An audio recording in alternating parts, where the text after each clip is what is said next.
Cool. We're live. Are we? Building. Sweet. Oh wait, hold on. I got to move this over. All you could see was an eyeball of mine. We are live, and let me make. Camera's not very good, is it? It is. I feel. We're trying to socially distance. It's just tough with this camera. I know. I got to put my mask on so we so close to Haley here. I've got my Colorado mask. You look great. All right. Sure. But you're not going to hear me. Are we ready to roll? David, I mean, how many viewers do we got? We have 20 on right now, so people are jumping in. Okay, well, let's wait a second for them to jump in. While we're waiting for that to happen, real quick, we are broadcasting live from the new Handbid offices. We had to move. Awesome. So we're in the process of doing that, but here's our cool new conference room here. But we have stuck David back in his office. so not all the furniture. There we go. We don't have all the furniture in yet, but the internet works. So it was time to move as soon as the internet works, and the Nespresso machine was installed and is working as well. So then we were all set. We're all set. So should we get going here, David? Well, we'll give it one more minute. We usually start around 2 after. Yeah, I've told a lot of we've had leads and then clients. I've told them to hop on and give us a shout out, say hello, and we will shout back at you. So looking forward to seeing those comments come in. Yeah, we'll do that for sure. And so we're using StreamYard software to do this. We have, when we get into the details of what we're going to talk about today, we used a different software package, but if you want something as basic as what you see here, StreamYard's great for what we do. So anyway. We already have our first comment. We do. Is it Calaliz? Liz. It's always good to hear from you, Liz. Hey, Liz. Always good to hear from you. All right, let's get going, David. I think we should start. What do you think? Let's do it. All right. So thanks, everyone, for joining us. We really appreciate y'all tuning in today. Sorry about the switch time. We are doing it today because Jeff's playing golf or something tomorrow for the third time this year. I can't believe it. He's a once-a-year guy, but he's like, this is a big deal. I've got to go. I've got to do this tomorrow. So we had to switch the time. Thanks, everyone, for being flexible. You know, if you're watching this pre-recorded, thank you for tuning in and watching this after the fact. But today we're really excited. We're going to do the PWSA Derby 2020 case study of the hybrid fundraising event. Jeff, this was your event that you ran a couple weeks ago. So really excited to see what you did and how you were able to pull it off. Joining us today is, let me get over here. Let's see. Perfect. As you can see, Jeff Porter, CEO and founder of Handbid. He founded PWSA Colorado in 2004 and has been running his Derby fundraiser since 2006. And, Handbid was created through his 2011 Derby event. And so you might talk a little bit on that if you could. But then also Haley Bear has joined us. She is a benefit auctioneer and is a part of the Handbid team as one of our sales associates. She has been the benefit auctioneer for PWSA for the last 2 years and also has been an auctioneer for the last 10 years. Haley, you're 25 years old. 10 years? I was in diapers when I went to auction school. My goodness. Apparently. Just got out of Pampers yesterday. That's right. Perfect. So let's jump into what we will talk about today, and then I'm going to pass it off to Jeff to get us started.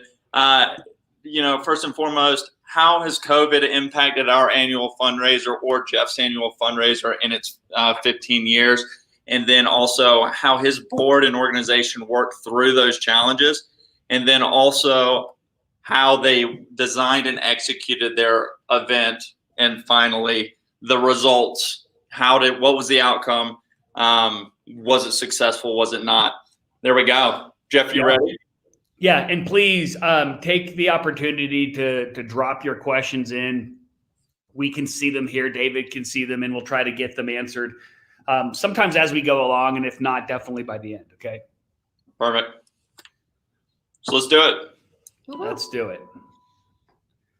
All right. So we were on a roll for a while with our event, and just so you guys have an understanding of the charity that I'm involved in, I have a daughter with a rare genetic disorder called Prader-Willi syndrome, and she was diagnosed about a week after she was born. And the characteristics of the syndrome are, if you ever saw the movie Rain Man with Tom Cruise and Dustin Hoffman, my daughter Abby is a lot like Dustin Hoffman in the movie. Okay. Except for she doesn't have to watch The People's Court every day at 4:00, but she has to go to Los Dos Patrios every Thursday and get the same exact meal she's had for like 10 years. Okay. So, never gets old. but if you guys are ever in Denver, you're welcome to Los Dos on Thursday, and we will treat you to dinner there. But no, so in all seriousness, it's a disorder that impacts a number of families in the area. And so in 2004, after Abby was 2, we decided we were going to take a small support group that was meeting and kind of formalize that into a 501c3 and really try to help families in the Rocky Mountain region who were impacted by the disorder. And that's everything from funding research to we now have an interdisciplinary clinic at Children's Hospital we've set up. That's been a tremendous benefit to the families, especially those that travel quite a distance to go to specialists. And we're working on long-term adult care options. My daughter will likely never live independently. She'll need to be supervised. And so we're looking at options there. And then we do a lot of work, especially with families around advocacy, especially in schools with IEPs. So the organization is kind of spread itself out and really kind of helping families in a variety of areas. And our major fundraiser every year is a Kentucky Derby party.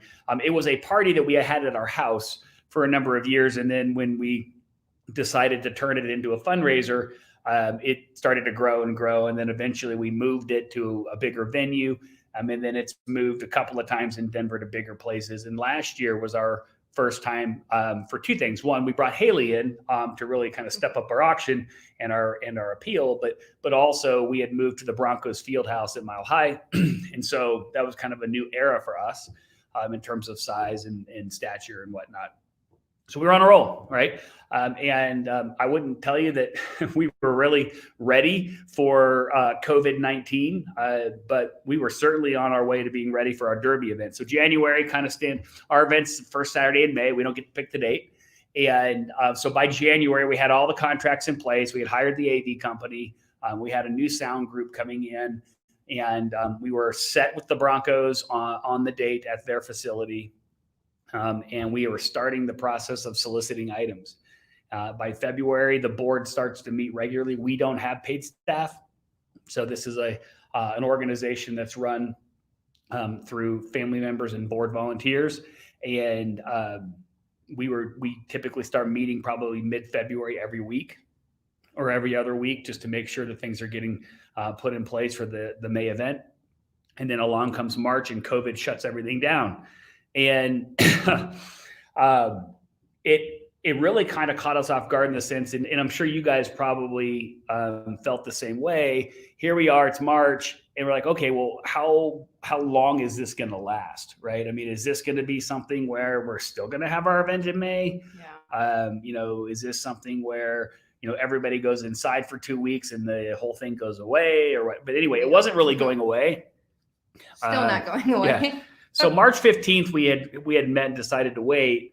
But by March 17th, 2 days later, the Derby has announced it's moved to September 5th. And I'll tell you, that was kind of welcome news to us because we're like, oh, perfect. That'll give us enough time to figure this out. And at the same time, maybe this whole thing has kind of gone away by then. Okay. Mm-hmm. So we didn't do anything as it related to making a change to the event in April. So I was really busy at Handbid in April. Kind of building out all of our live streaming features, understanding how virtual events were going to work for our clients.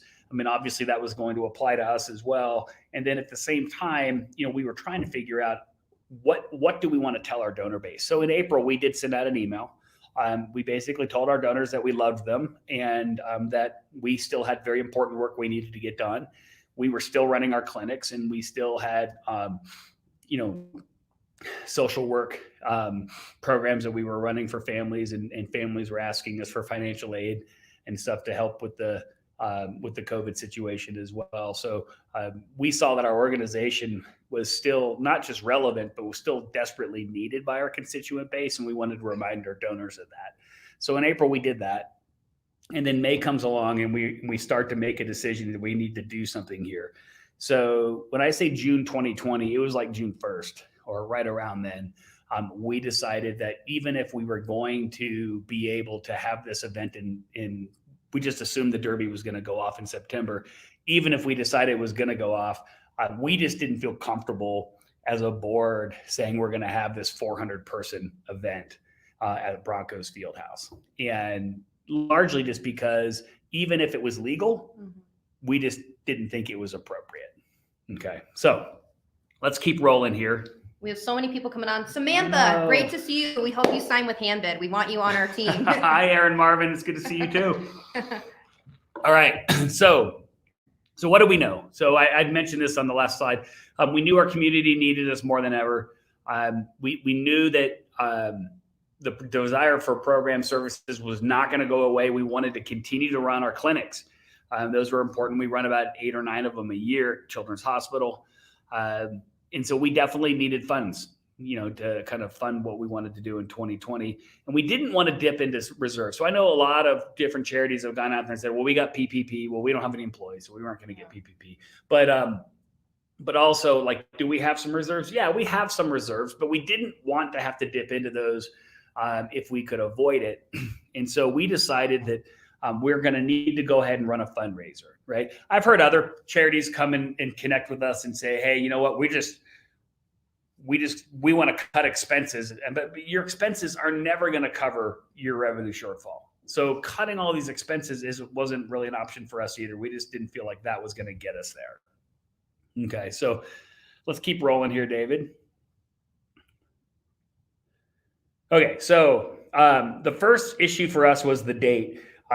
If you ever decide to do an event that is around another event, you know that you don't have a lot of say in that, right? I don't have any say on when our fundraiser is every year. It is always the first Saturday in May. And in this time, it happened to be September 5th. Well, that's not ideal. That's the Saturday of the Labor Day weekend. And that was not something that we were happy about, but it's not something we can do anything about. So we moved on from there. We decided that when we talk about what is a hybrid event, well, by the time we had made this decision, with what we were doing at Handbid, I was pretty confident that I knew how we could pull this off and do it in a way that was still going to not just be comfortable for guests, but also be fun. And so we decided we were going to move to a distributed hosted derby party at your home model. Okay. And we felt that, by the time September came around, depending where you were in the country, especially Colorado's been pretty good, that, being able to host a party of 4, 8, 12, 16, whatever it might be at your house was definitely going to be legal and appropriate. Okay. So how are we going to connect all these parties together? So remember, part of this is making sure that it's a fundraiser, and to make it a fundraiser, you need to kind of keep people connected. So if you're going to have these remote distributed parties, we needed to have a way that we were going to connect them. And so we decided we were going to do that through a live stream. Okay. And we're going to show you and talk to you specifically about how we pulled that off. And if you guys are thinking about running an event where you might want to have a distributed party, we've had some other clients do this. We had a customer who did a virtual tailgating party. I thought that was kind of cool for a sports team. We virtual wine tasting of events and parties. So I know some of you are thinking about it or trying it. It does work. It actually worked really well. And we'll walk you through kind of how that worked. Okay, so when we decided to sit down and kind of figure this out, we said, okay, there's certain things we want to get right with this. Okay. One is the guest experience. We want it to be fun at these particular parties, as well as kind of those who are just going to participate in the live stream part and maybe not be at a party. And we wanted to make sure the technology worked then and the streaming part worked. And that's probably where I put most of my personal effort And then on the event participation, we wanted people to participate. And our biggest hurdle, I'll be honest with you, was the date. I mean, the date wasn't great, but we wanted people to still be able to participate, whether they wanted to donate, buy tickets, bid, bet. I can talk to you a little bit in a second about how our betting system typically works and how we had to modify it for this. That was my biggest thing I wanted to work. Yeah. Haley kept asking me, how's the betting going to work? I was like, I'm not a gambler. Later on that. We'll figure that out later. I got to figure out how the live stream is going to work first. Then obviously you want to make money, right? Or you want it to have a good financial return. And when I say good, I think all of us have collectively thought about our own events and thinking like, what kind of expectations do I have here? And for me, it was, it's some level this needs to be worth it. We're going to do it anyway. Right. To us, tradition is part of this, and we feel like breaking tradition wasn't going to be good for us or our donors, and we want to stay connected to them. So we're running a derby event. But at the same time, we wanted to make sure that it was ultimately worth it. It was. You're like cheating. You're going to the end. That's supposed to be the suspenseful part. Did it work? Okay. So probably wouldn't be doing a webinar about it if it did. Okay. Those are two of my nieces right there. Okay. So the guest experience. So we said, okay, we're going to put together a package that's going to allow you to host a derby party at your house. Okay. And we're going to brand the event because we want it to be memorable. We want people to look back at our derby swag we gave them and remember in a good way, not the bad part, COVID, right? And that whole year when everything was just weird. Okay. I have my mask in the car. I should go grab it. Yeah. So we had derby swag, t-shirts, masks, glasses, we'll show you. And then we wanted to provide a catering option. So this almost became kind of like a kit. Yeah. Right? Here's like the derby party in a box kind of thing. It was just, I think it was so great. And it was an add-on, and it made it, again, focus back to the mission, where we're at, and gave people a way to participate even more. Right. Yeah. Looks good. Okay. So let's keep going here, David. Let's go to the next slide. We're going to show you pictures during this as well. So here's some photos of so when I say of our party, there were 9 parties. Okay. This was the party that we were hosting at our friend Tim and Lori Esses's house. Okay. And if you look at the photo in kind of the middle left, you'll see why we hosted it at their house, because their house has a lot of room. Okay. And we'll show you some of the other things that we did, but we had a caterer, and we actually, because we had close to 50 people at this party, we actually had staff from the catering company there. All the other parties didn't. They just kind of had these kits that were delivered. But there's my daughter in the middle, Abby. And Abby's got her derby hat on, and she's celebrating. She's ready to rock. Yep. And then I'm up in the top left with my sister-in-law. So we had a great time. I mean, and it was hot. Oh, it was hot. Very hot. Okay. Do you guys understand how Colorado weather works? Like 95. Yes. But then like a few days later, like all of a sudden it snowed. Now it's back up into the 80s. So the other thing, so we had this personal party concept, and we gave the host some kits. We gave him a mint julep kit. Haley and I did a video on how to make a mint julep, which is up on my YouTube channel. That was fun. And then the other fun idea we did is we did this concept of what we called comfort beads, and you could pick one up when you checked in. And there were 3 colors you could pick from. And so the red color was 6 feet, please. The other one was I'll fist bump, which is the blue color. And the green one was I'm a hugger. And the idea there was just to kind of get rid of the awkwardness. So I think the sign said avoid the awkwardness of like, am I going to fist bump you or hug or stay away? And so anyway. Well, and I think this is a great idea too. When we are able to get back to those in-person events, who knows if people will still fully feel comfortable. So this could be a good idea even going forward with those events. Who thought of this idea, by the way? I love this idea. That was me.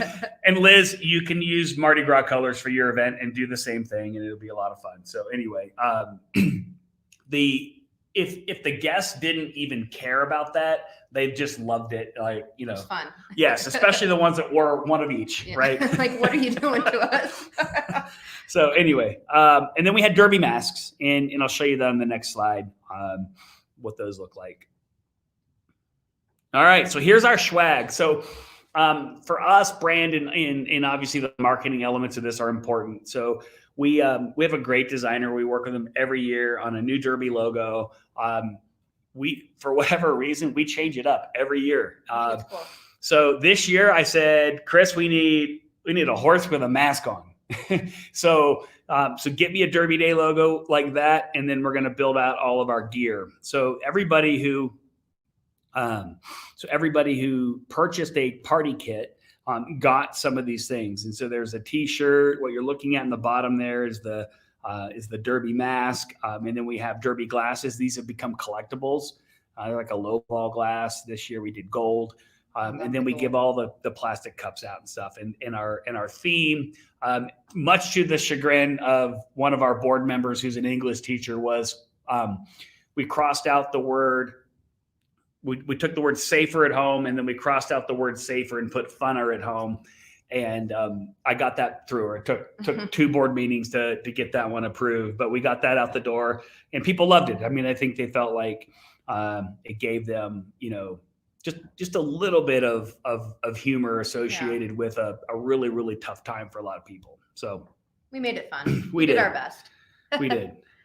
And I wear my mask all the time. I wear it to the gym. I love it. I still am wearing it. Got to represent. Yeah, we did. And these were good masks. And when I say good, I mean, they don't hurt your ears. We work with an individual who's a former Handbid client, and he sells that kind of material. And I tell you what, they're fantastic. I mean, we have people commenting all the time, that's the best mask they bought. Yeah. So I love it. Okay, catering. We wanted to have a gourmet yet affordable menu. So when you think about a regular event, I mean, and how much we spend on catering on a per person basis, we drove that cost way down. And because for a couple of reasons. One, because we drove the ticket price down. And so because we were selling tickets for so much less, we didn't want to lose money on a ticket.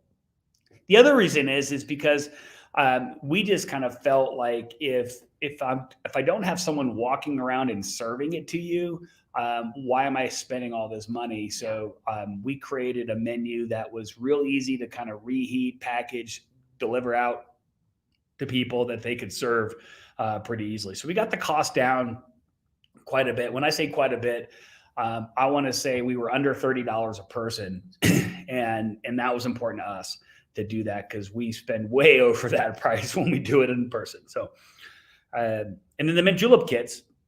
We get our bourbon donated. So we had plenty of that. And I actually have, I don't know what happened, but like maybe in 2008, I thought it would be a really good idea to just put mint in my little flower bed in the backyard and grow mint for my own mint juleps for our own Derby party. And everything in Colorado dies for me in terms of a garden, except for this mint. So it's the whole backyard is just mint. No farm grass. of mint in my backyard. So we farmed that and supplied that. And then the caterer worked with us on a cool little mint julep kit. And so people could buy that, and that was delivered with the food. Now, Liz said, did our caterer also deliver the alcohol? How did that work? They did. They're allowed to here. So I don't know about your state, but in Colorado, as long as it's packaged, it's in a sealed bottle, they can deliver it. So they were able to do that for us with the mint, and then the simple syrup kit. They created these really cool bottles of simple syrup, which is good. And here's our video. This is the great part.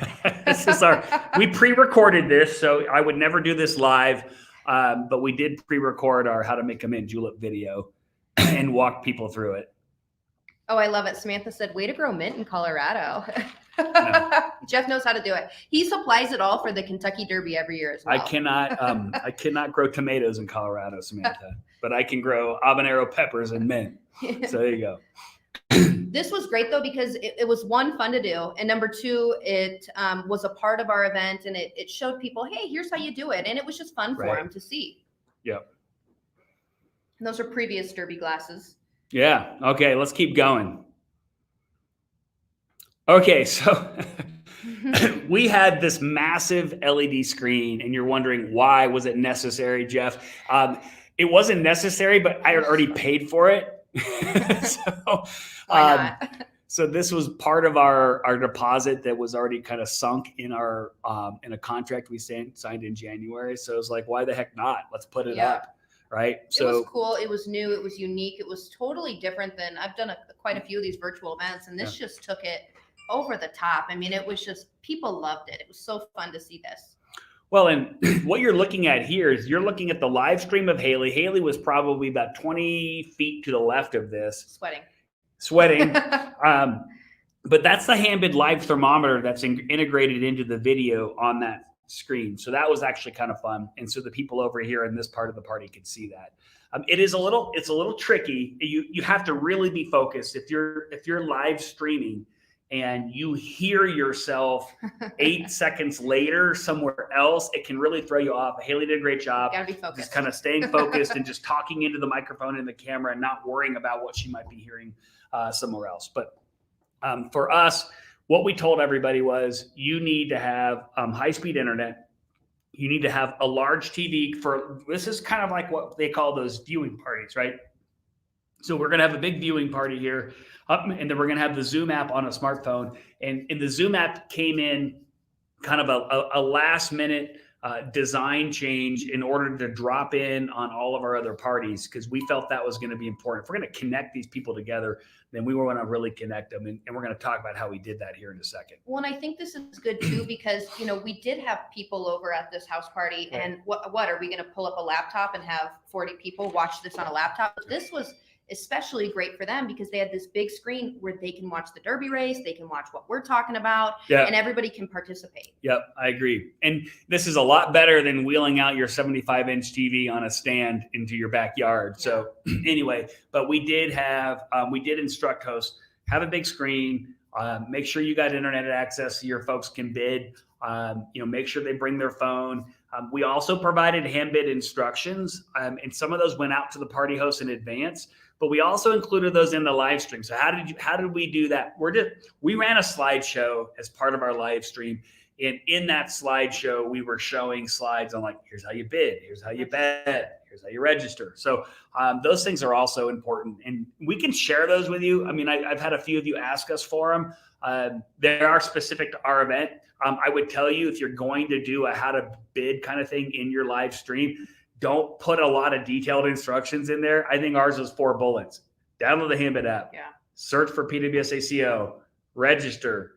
Swipe the bid. Keep it easy. I mean, that's it. Yes. And we also had, in the screenshot there, we had the Handbid app, kind of animated and as we were talking about it too, because you never know, is somebody coming on later? Did they miss it? Did they not listen the first time? So as much as you can get that out, here's how you register. Here's how you bid. Check out these items. I think that's really important. I think David might be bringing that up right now to showcase, how we made that happen. There you go. It's super easy, simple, and everybody can see that as it's going on loop. Yeah. So that's how we did the Handbid one. And then here, this was how to bet. And you actually watch this. I'm still trying to figure this out. Haley's still trying to figure out how betting works. No, this was great. People love the betting. So this is part of our slideshow.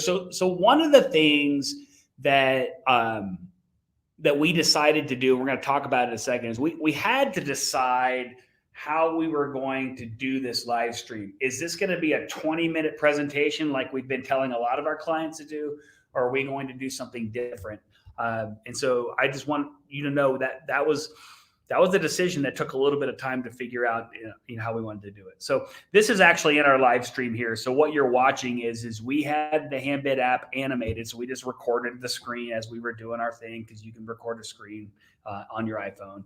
And then we just kind of pasted it into the streaming software we're using. So it looks like this. Okay. It's not hard to do. It may look like it is. It's not. So we did that as well, so people could see that this slideshow and these scenes played throughout the event. Okay. And Michelle brought up a good point. It would be great if the Handbid instructions could be shared as a reference point. Has Handbid developed any short commercial instructional videos for pre-event? We have, but not related to what I would call kind of the pure virtual event. So we did a whole bunch of these pre-recorded, like here's how here's how the Handbid app works. Yeah. We have a really detailed one on our website that's like 5 minutes long. It's too long. But we could definitely create some, I think. I think we could. I mean, what we did here, I don't think would be tough for us to do. Now that slide there was themed, but I think we could come up with something for you guys. We got you, Michelle. Michelle asked a Haley's lot on of great questions. it. Haley's on it. I'm doing it right now. Yeah. All right. So, so then our live streaming plan. So we decided that our party would be the base and we would stream from there. Okay. And then we would have an MC come in. That was Haley. And when I talk to you about you're going to do a live stream, a lot of people are talking about auctioneers.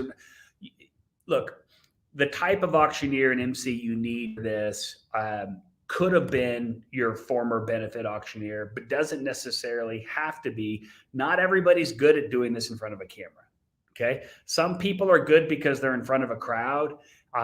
And they kind of feed off the crowd and their energy comes from the crowd and they get in front of a camera in a weird, like quiet room and they kind of fall apart. Haley's really good at this, and we watched her do some of these events and kind of prior to ours, it didn't really matter. I knew she'd be good at it, but you just need to make sure that whoever you pick that's going to be your MC is comfortable in front of a camera. It is different. Well, and I think this is one of the biggest questions I get with speaking to incoming clients and new leads about, well, one, it's how do we do this? And then two, it's who do we have be our host? We have a principal at the school, but they're not very energetic or exciting. They're kind of monotone. So you want to keep people engaged. You want to get them involved. So I think having high energy, I usually bring a prop, a cowbell. We broke the cowbell last time because we were ringing it so hard because all these bids and donations came in. But really keeping people engaged and being fun and personalizing it is really important. And those are the qualities you want to look for in hiring your host or MC or, auctioneer to perform this event for you. All right. So our program. In terms of the program, so Haley and so the video company we used was Rhythm FX, and they're based in Fort Collins, but kind of the Denver area. And we had already rented the screen from them, and so they provided us with the video tech. Justin, he was awesome. Yeah. Okay. This was insane. I've never seen a setup like this in my life. So this is in the basement of the house that we were in. And so then everything kind of fed up through a basement window and outside. And he sat down here and kind of ran the show. Okay. And so what we decided to do was we had 3 pre-recorded videos. So we had an introduction from our executive director, board president. And then we had another video that was done, which was more of a thank you video that was around, kind of what we had accomplished over the last year. And one of our other board members, Mark Greenberg, did that. Haley and I did a pre-recorded video on how to make a mint julep. And then we actually did have another video that was professionally done that kind of talked about the organization. And so we played that one as well. So those were done in advance. And then the live dialogue part, we didn't really script it out that much. We knew what we were going to talk about. Haley has she takes a lot of notes. So she definitely had some things that she wanted to cover. But I mean, it was like, okay, you're going to get up and you're going to talk about these 5 promoted items. And then where are the dollar amounts? Where are the funds going at each level? And I will say the way that Jeff and the Prader Willi Syndrome Association of Colorado created their timeline and their script was, just perfect. So it's a really good reference point that I send to a lot of clients. Like, look at the script, look at the timeline, look how this is done. Try to do it like this. So everybody's just different. Everybody has a different amount of videos or where they want things to go. But the way you crafted your timeline and script was, just spot on. Yeah. So we can share that with you guys. It's our run a show, so it doesn't really work for you, but you might have an idea how you want to structure yours. The big deal for us was that we decided that we were going to run our event live from 3 to 6 p.m. Okay. And if you've been on any webinar that we've done, it's like, we tell you, keep it short, 30 minutes, 40 minutes, hour max. So why in the heck would we then turn around and not do that? Well, our event's a little bit different in the sense that it's connected to an afternoon of things going on. It's not really connected to just kind of a fundraiser. If you're just running a fundraiser and it's your typical type of gala and you just want to kind of get up and talk for 20 minutes, do the 20-minute thing. But ours, we came on at 3, we introduced the afternoon. The horse race is on Denver time about 5 o'clock. So we came on at 3, we kind of talked about what we were going to do that day. We introduced a couple of items. And then we were off at like 3:15 or 3:20, and we went to a slideshow. And so we told him when we'd be back too. We did. Mm-hmm. We'll be back at 4 because we're going to talk about closing the betting out, and we want to make sure you get all your bets in. We're going to talk about a few of the items that we have up for auction. So we came back at 4. We did that. So if you go watch our live stream on YouTube, like you're going to hit fast forward a lot because you're going to fast forward through, a long slideshow and that slideshow, people are out there having a good time. They're at a derby party. They're mingling. The slideshow is just running in the background, right? We're not expecting them to fully pay attention to it, but it's not any different than you would have done at your gala, where you might have had just a slideshow running while other things were going on. So 4 o'clock, we came back, we did that. We had to close down the betting. So the way betting works we built betting software like 10 years ago, and believe it or not, it like still works barely, but it works.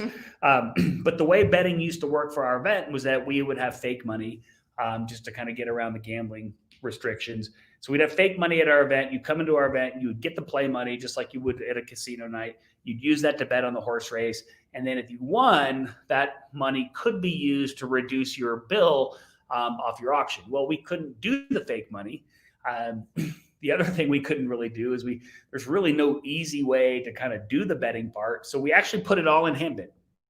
So every horse was $5, and you could bet on as many of those as you want. And then we had a group of really helpful teenagers who sat there in a room and handed in all those bets into Handbid as purchases. And then we tracked that, and then we calculated out credits, and then we applied the credits to their bill. So that is how we did it. There are huge advantages to doing it that way in terms of just kind of streamlining the checkout process, but it was all in one place. Yeah. The disadvantages, we used to have kind of like live, kind of, I wouldn't call it a leaderboard, but really kind of like what the current odds were that people could reference to see kind of where the money was being bet on whatever horses. We didn't have any of that, but that's okay. People still had a good time. People definitely still had a good time with it. Okay, so let's keep rolling here, David. I know we're running out of time here. Stay with us, David. Come on. Oh, he's going to another video. What's he up to? Oh, this is the dropping in part. So there we are in the right-hand corner. I know. So that's Haley and I in the corner, and we are in a live Zoom chat with the Campbells, who were doing their party up in Winter Park, Colorado. So how we pulled this part off was we used Zoom. And so they had Zoom running on an iPhone or an Android phone. And then what we did was everybody got invited to a room, and we would leave them in the Zoom waiting room, and then they would drop in. Now, you got to use software that supports this. So the OBS software we were using, which by the way is free streaming software, and it's what we use for our auction in a box product. That allowed us to kind of build this scene here. So you've got an overlay, which we built. I actually built this in Apple Keynote. You could do it in PowerPoint. Is this dropping in on the Campbell party? And then we had our video source in the bottom right. That's us.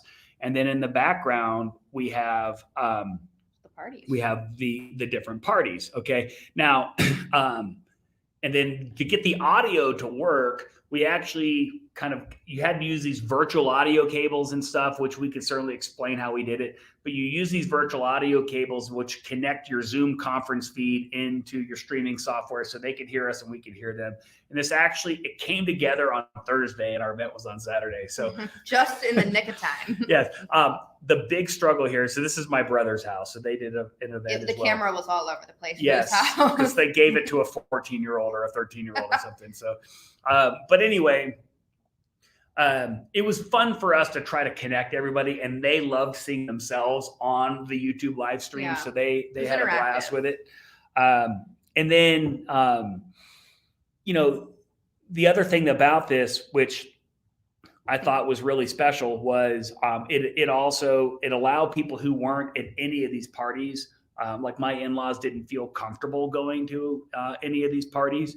So it allowed them to get reconnected with what was going on, not just at our party, but obviously everywhere else. And see what everybody else was doing. And we really made it interactive. And this was totally new and different. I haven't seen a lot of virtual events do something like this. So it was really fun and outside of the box. Yeah. So we'll, I'll try to get some instructions together on how we pulled that off. I'll tell you the biggest struggle was not us. We were great. Oh my God.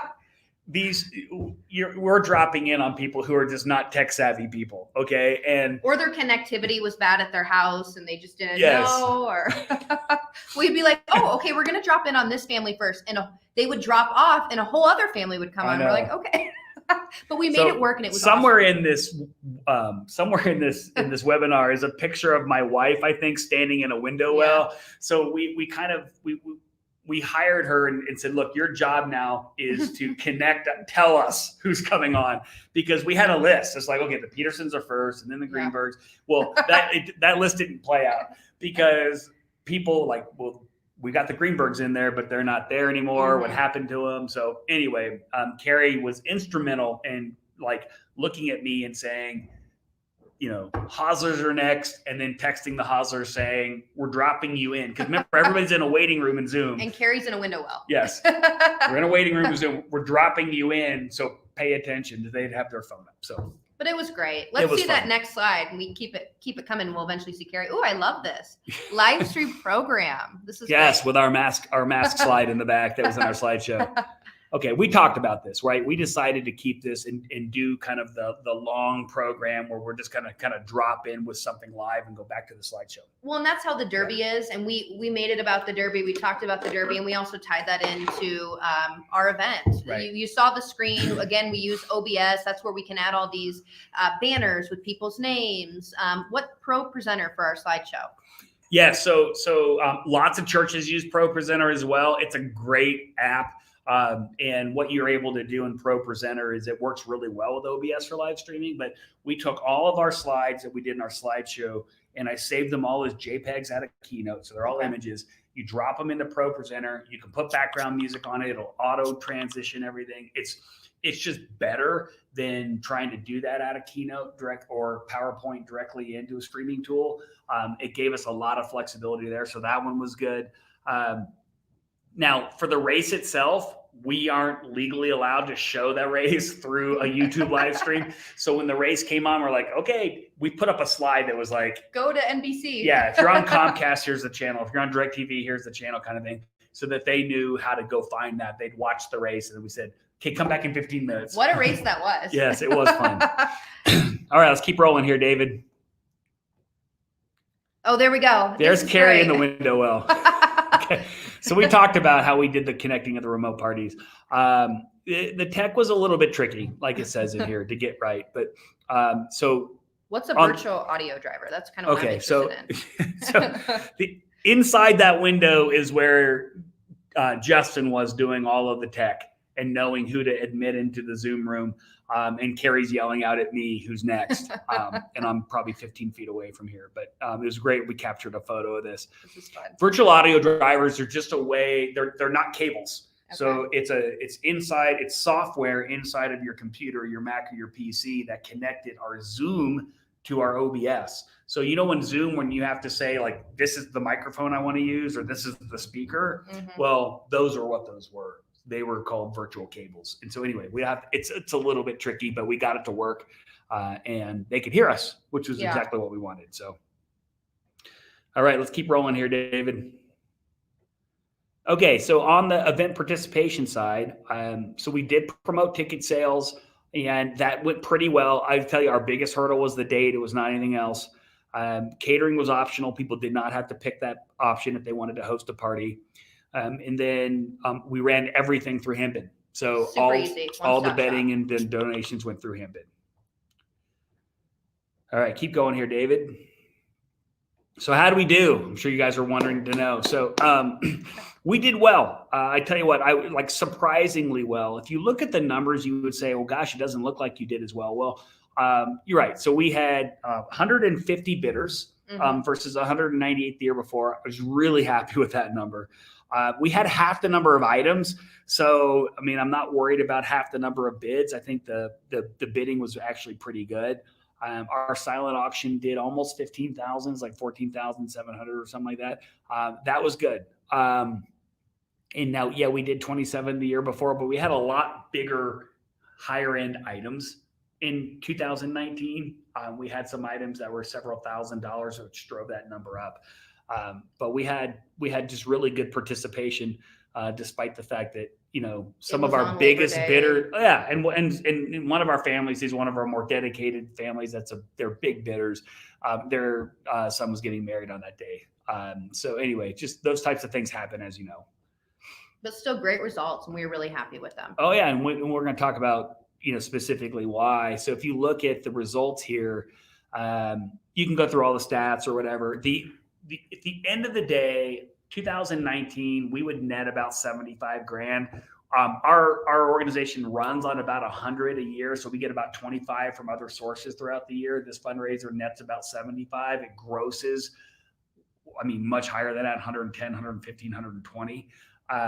This year, we netted about 62. The expenses were considerably less. No venue costs. Right. So with all that said, we were down about 10, 12,000.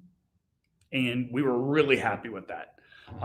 You know, it's not going to fund everything we want to do, but I think it was absolutely worth it. Especially for, you know, a year like this. Yeah. The thing I love is, and we've brought this up so many times, but you got to pivot. You can't just say, well, we'll wait till next year. What if we don't go back to normal next year? You know, and also we still need a fundraise. This is $62,000 we wouldn't have had had we said no. And we still need a fundraise. We still have programs. We still have money that needs to go to research. You know, this was more important now, you know, than ever before. Yep.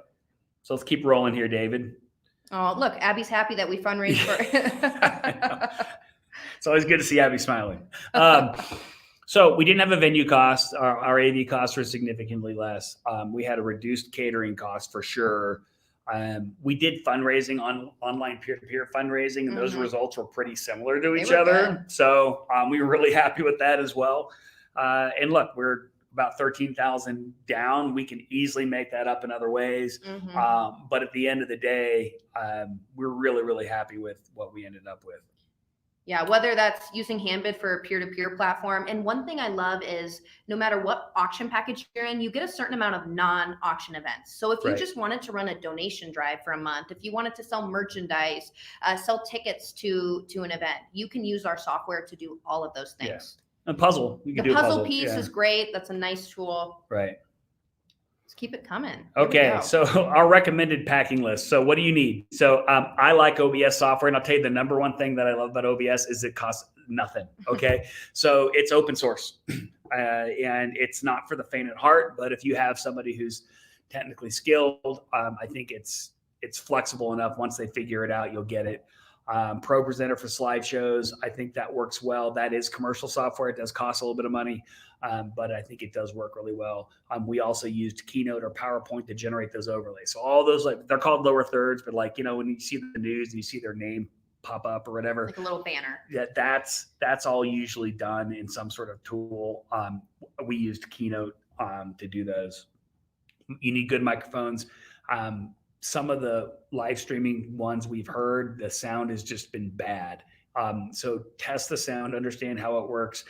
The other thing that I think works really well is noise canceling headphones. Put them in your ears if you're the one talking, so that you're not hearing yourself on the stream, but at the same time, people can talk to you. So that worked really well for us also.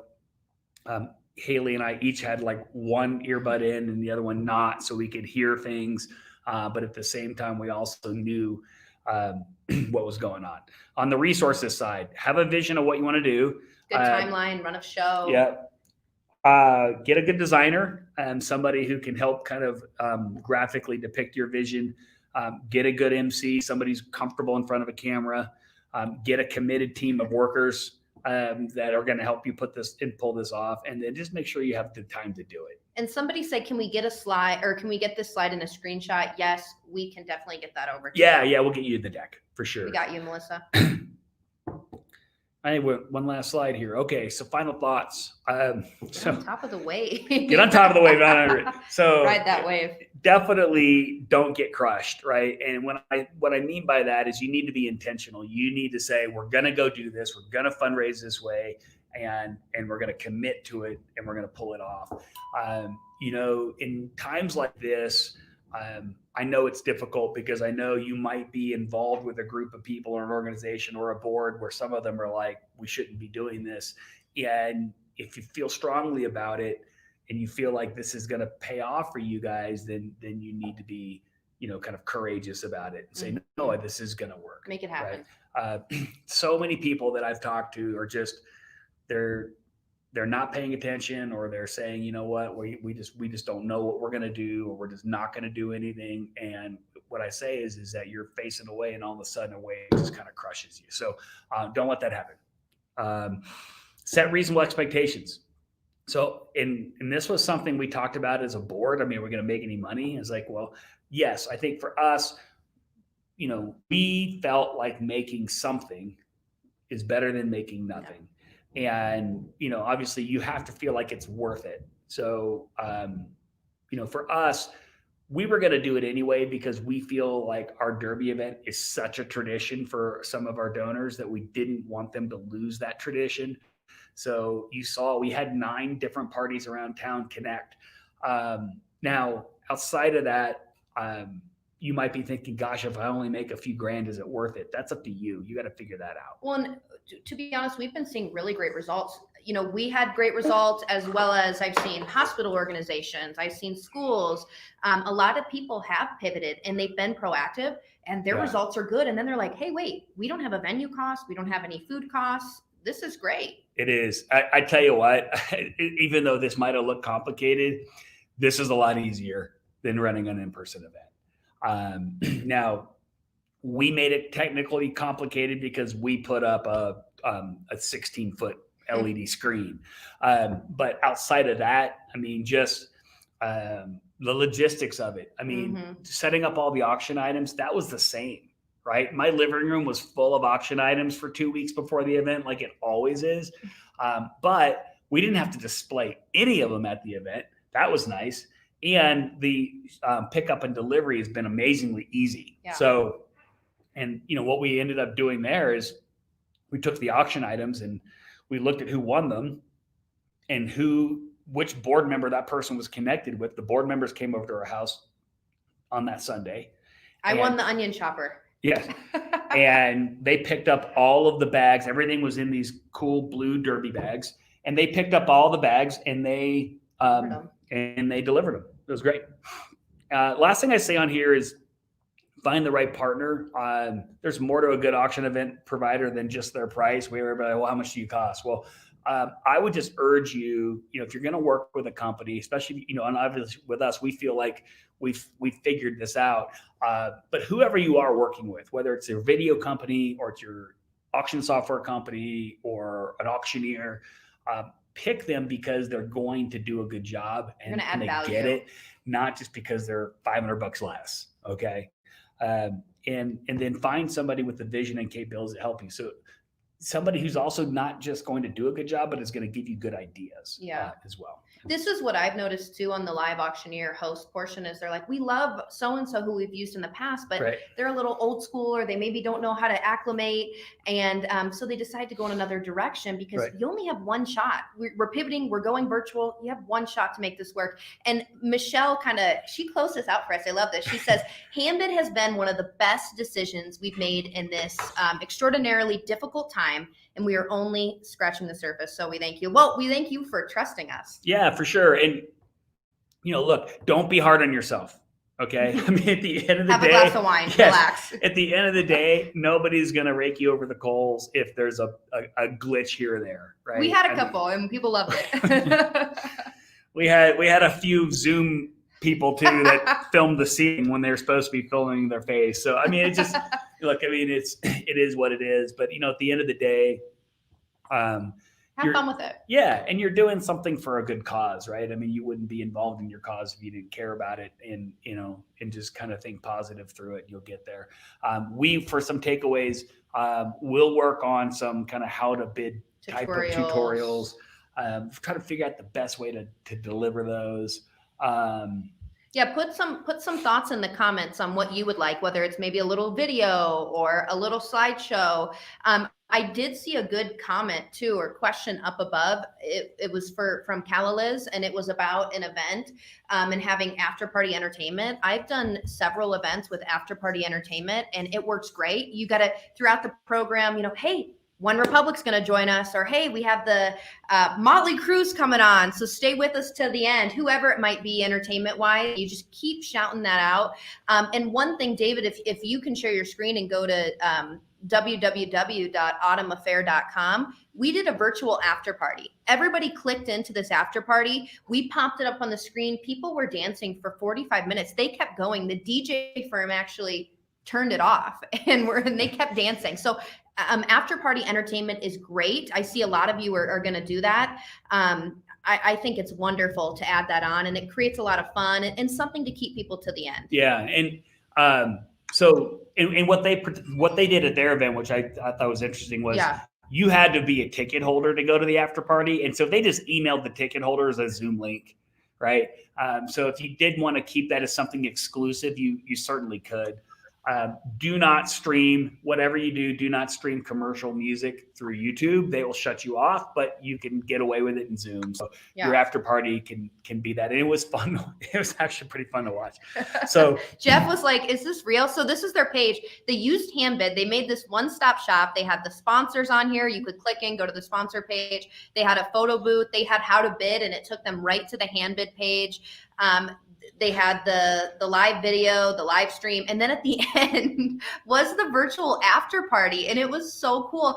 I'm like, oh my gosh, these people are really like dancing with each other on the Zoom. And the funny thing was, the DJ would literally say, I'm gonna take it to you. Go take it away, Megan, and this one's for you. And it was "Hit Me, Baby, One More Time," and she was on the screen singing "Hit Me, Baby, One More Time" for everybody to watch, and they just loved it. Yeah, it's fun. So we got a couple questions here.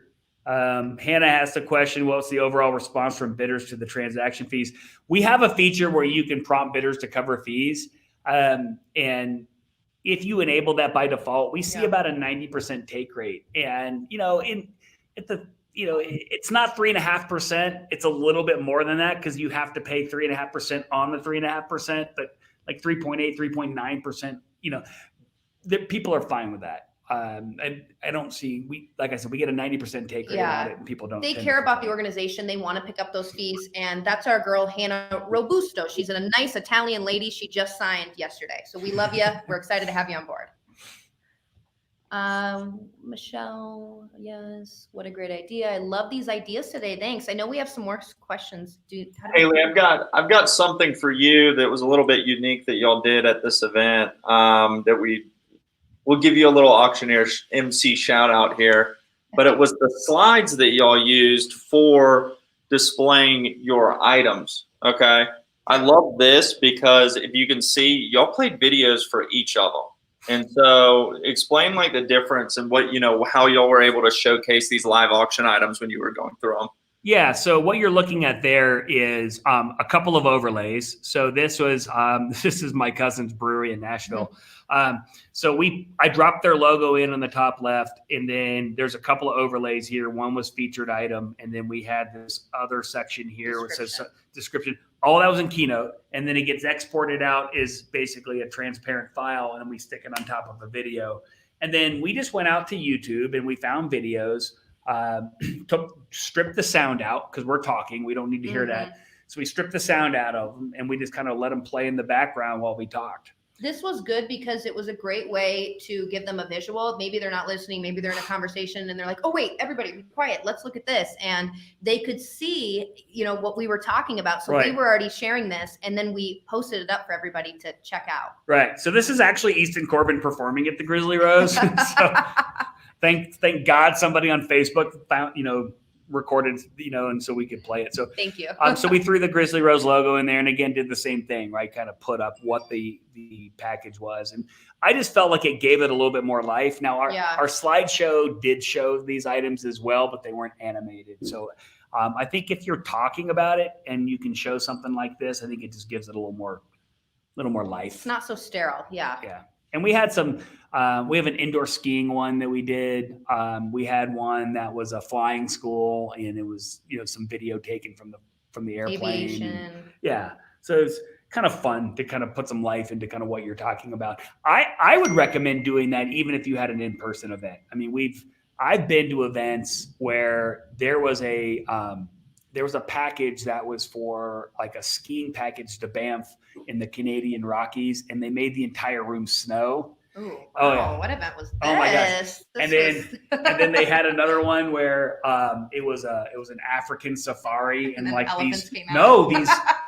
these African like drummers came out and played a drum tune, and these are the best of the best of events that Jeff goes to. Yeah. I love it though too as the auctioneer, because then I'll say, hey, check out, we're heading to the Four Seasons in Hawaii, and we'll cue that video, and then I get a water break. That's right. So it's great.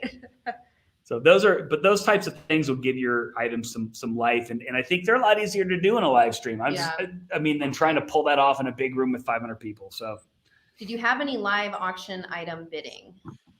No. So here's another thing we did that I think worked really well is we closed our auction on Sunday at 5:00. Okay. So this event happened on Saturday, and we promoted some items. I don't love the idea of trying to auction off something live on a live stream. I just don't know. It takes a while. Yeah. And I don't think you've got, there's the delay and the latency of it. And then I also just don't think you always have people's undivided attention. But we promoted a few items. We put them up there. We talked about them. Handbid actually has some integrated screens that work inside of OBS, so you can show like auction activity or thermometers, and so those worked. But then people loved it, right? I mean, people just loved the idea that the following day the auction closed at 5 p.m. Mountain Time on Sunday, and we saw bidding kind of pick up right around 3:30 or so. And it was, I would recommend doing that. Give people some little extra time. If you're going to run your live stream Friday night from 7 to 7:45, close it at midnight. Or I don't understand closing things at midnight, because I don't personally want to get out of bed at midnight to bid on something. You're wired. But I go to bed at 9 and get up at 4. So, but close it at a time where you feel like most people will be paying attention. We think Sunday at 4 works perfectly, because most people are out of church. Dinner hasn't started yet. It's kind of right in the middle of the afternoon. Yeah. It's on a weekend. So anyway, that's and we saw this with Nufta too. This is one of our auction in a box promo bids that we have up on our website. They closed their auction the next day, and they brought in an additional $3,500 next day. Right. Yep. So let's get to these last 2 questions here, and then we'll close it off. Jennifer I apologize if you already showed this, but we have 4 levels of sponsors: 300, 1,000, 2,000, 5,000. What is a great way to thank the sponsors? How to highlight them during the event? There's many ways. Yeah, I think you can do it almost like we just promoted an item. So if this is a sponsor that is a business, I think you could easily show a commercial from them. I think if they're not the commercial type, definitely you can throw up a slide or even like a background video like we did and highlight them and thank them for what they did. Your host can thank them. Yeah. I mean, and it could be an in-kind sponsor too. I mean, maybe Breckenridge Brewery donates all your beer, and you can just show video of Breckenridge Brewery and talk about how awesome they are. Yeah. So I think that works pretty well. Keep Samantha at ease. Get Samantha at ease, Chef, with technology piece. We want her to work with us. How many committee or team members helped you pull off the technology piece? None. That was me and Justin. So Justin from the video company, he and I. You can hire Jeff. Yeah, he and I put it together. And like I said, he's fabulous. But he's professional too. Yeah. Right? I mean, he's not an amateur. I mean, he definitely understood the software well. And between the two of us, we got it working. Video delay. What are we doing to prevent video delay? So YouTube isn't bad. It's good. And you can put your YouTube stream in ultra low latency mode, and it's not bad. It really does depend on kind of where you're at, but we've seen everything as low as 3 seconds all the way up to, gosh, I don't know, 10, 12, 14 seconds. With that said, we are near launching a premium streaming option into Handbid that'll use new technology. It's a little bit, it's so new that there's less tools available for it, but it's pretty much as close to real time as you're going to get. I mean, it's pretty slick. And so that will definitely help. We'll launch it when we feel like our video partners have the tools they need to use it, but it's awesome. I just tell you that right now. And then lastly, right here is, will the coaching cover this, or is this better for a third party to do? Coaching helps with the Handbid software, right? Yeah, our coaches aren't going to be able to really walk you through how to set up OBS, but we do have an auction in a box product, and we do have some training videos and training articles as well on kind of how to set up and use the Handbid elements inside of OBS, but we don't do any OBS training per se. If you're struggling with kind of how to get it all working together, reach out to our service team and let's see if we can figure something out. Because we're pretty proficient in it. We are. It's just that it's not. It's something that we might have to point you to a video company to help you with, but we have connections with some of those folks that I think can really help. Sweet. He's on it. Perfect. All right. Well, thanks everyone for joining us today. We ran a couple minutes over, but we really appreciate you all sticking around. Jeff, Haley, thanks so much. That was awesome. Thank you guys. If you have not subscribed to our channel, we'll be posting this video here shortly. So be sure to do so. And then all the other content that we post will be going up on that YouTube channel. But everybody, thanks again. Happy fundraising and have a good rest of your week. Thanks. All right. Thanks. Bye, everyone.